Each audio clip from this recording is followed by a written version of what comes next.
Viral di media sosial, seorang wanita menjadi korban aksi pelemparan batu ke kereta Sancaka eksekutif. Akibat kejadian ini, wajah dan leher wanita yang bernama Widya Anggraini alami luka. Bahkan mata korban terkena serpihan kaca yang pecah.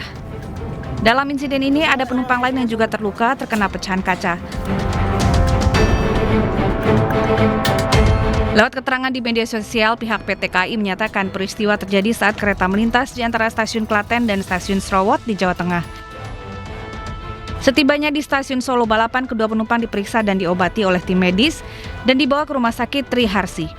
PT KAI juga sampaikan permohonan maaf dan tidak menoleransi segala bentuk vandalisme terhadap kereta api. PT KAI akan menyelidiki pelaku vandalisme dan pelaku bisa dikenakan sejumlah pasal dengan ancaman penjara paling lama 15 hingga 20 tahun.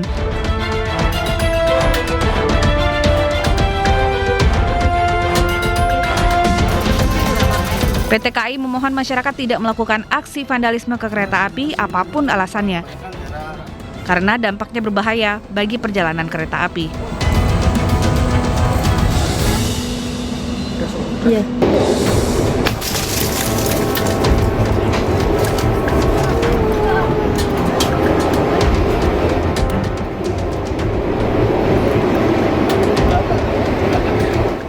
Terima kasih Anda masih bersama kami di iNews Malam. Pemirsa, Ketua BEM KM UGM Yogyakarta Tio Ardianto diusir dan ditahan usai menerobos masuk dan ganggu rapat tertutup antara Kapolda DIY dan Komisi 3 DPR RI. Dia menuntut 8 mahasiswa di Semarang dan 14 mahasiswa di Jakarta yang ditahan saat aksi demonstrasi Hari Buruh Mei lalu dibebaskan. Kawan kami masih ditetapkan sebagai tersangka di Jakarta. 8 kawan kami masa aksi ini juga masih ditetapkan sebagai tersangka di Semarang.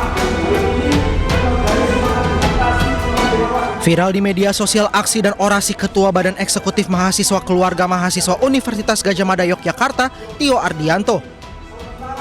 Di hadapan Kapolda DIY dan Komisi 3 DPR RI, Tio berorasi dan membentangkan poster bertuliskan "Bebaskan kawan kami" di Mapolda DIY Rabu 2 Juli lalu. Aksi ini dilakukan karena BEM UGM menuntut pembebasan rekan-rekannya yang ditahan usai aksi demonstrasi Hari Buruh di Semarang dan Jakarta Mei lalu. Namun sayang, respon yang Tio dapatkan tidak sesuai dengan yang ia harapkan.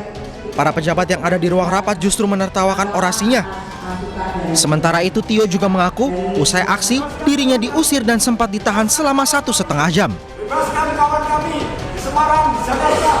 Bebaskan kawan kami. Reformasi Polri. Responnya saya diusir, sebagaimana yang juga dilihat oleh kawan-kawan melalui video yang tersebar di mana-mana.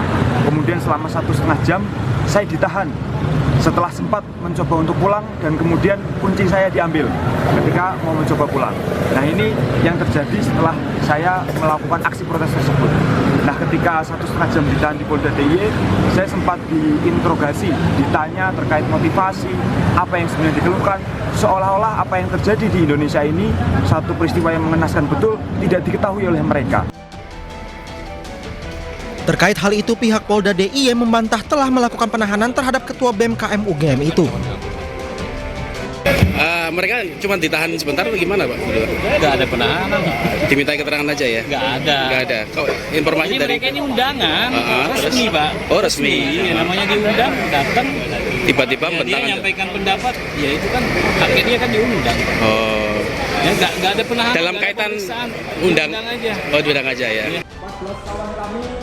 Selain dihadiri Kapolda DIY dan Komisi 3 DPR RI, rapat yang membahas RUU KUHP itu dihadiri sejumlah pejabat lain, diantaranya Kepala Kejaksaan Tinggi DIY, Ketua Pengadilan Tinggi DIY, serta Kepala BNNP DIY. Dari Sleman, Daerah Istimewa Yogyakarta, Heru Trijoko, iNews melaporkan. Beralih ke informasi lain, pemirsa, Forum Kepala Sekolah Menengah Atas Swasta Jawa Barat mendesak Gubernur Jawa Barat Deddy Mulyadi untuk mencabut aturan terkait rombongan belajar. Menurut FKSS, aturan yang dibuat KDM bertentangan dengan aturan Menteri perihal luas ruang kelas dan jumlah maksimalnya.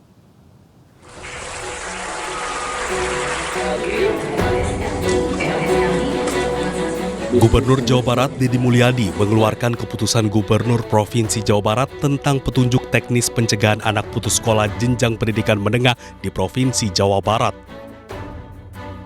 Dalam aturan tersebut menyebutkan calon murid ditempatkan kepada satuan pendidikan maksimal 50 orang yang disesuaikan dengan hasil analisis data luas ruang kelas. Rencananya, KDM akan menerapkan di sejumlah daerah yang dianggap kekurangan sekolah seperti di Depok, Bekasi, Bogor, dan Bandung. Dulu membuat sekolah tidak didasarkan pada jumlah penduduk pada sebuah wilayah. Nah, ini yang harus menjadi kajian kita, sehingga angka 50 itu bisa jadi ada yang satunya 50, ada yang lain hanya 30 atau 20. Bahkan ada SMA yang akan segera merger oleh saya karena muridnya cuma 11. Apakah sekolah swasta tidak akan kebagian murid? Masih ada 400.000 lebih yang tidak bisa ditampung di sekolah negeri. Jadi masih banyak siswa ini gitu. Terkait hal tersebut, Ketua Umum Forum Kepala Sekolah SMA Swasta Jawa Barat menyebut aturan yang dibuat KDM bertentangan dengan aturan Menteri perihal luas ruang kelas dan jumlah maksimalnya. Selain itu, ada sekolah yang nyaris gulung tikar akibat kebijakan tersebut. Dampaknya sangat terasa ya, dampaknya terasa. Kami kemarin setelah SPMB tahap 1, kita mengadakan rapat koordinasi dengan pengurus PPS Kabupaten Kota, dan berdasarkan laporan dari pengurus PPS Kabupaten Kota bahwa hasil dari SPMB tiap kabupaten kota itu ada sekitar baru masuk 30%-an, 30% bahkan 20%, dan bahkan ada sekolah-sekolah yang sampai sekarang belum ada pendaftaran. Sementara itu, FKSS mengancam akan menggugat ke Pengadilan Tata Usaha Negara atau PT-UN jika KDM masih melanjutkan keputusan gubernur terkait rombongan belajar. Dari Bandung, Jawa Barat, Ervan David, iNews melaporkan. Massa yang tergabung dalam relawan alumni Universitas Gadjah Mada atau Relagama bergerak menggelar aksi unjuk rasa di Boulevard kampus tempat. Aksi unjuk rasa ini untuk mempertanyakan keaslian ijazah Presiden Republik Indonesia ke-7, Joko Widodo. Massa membawa sejumlah poster dan spanduk bertuliskan sejumlah tuntutan dan pernyataan sikap.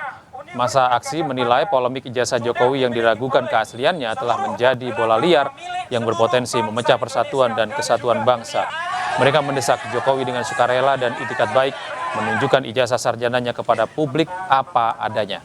Mereka juga meminta Rektor UGM beserta staf terkait dan Dekan Fakultas Kehutanan untuk memberikan keterangan resmi kepada khalayak secara jujur dan transparan tentang riwayat pendidikan Jokowi di UGM hingga status ijazahnya.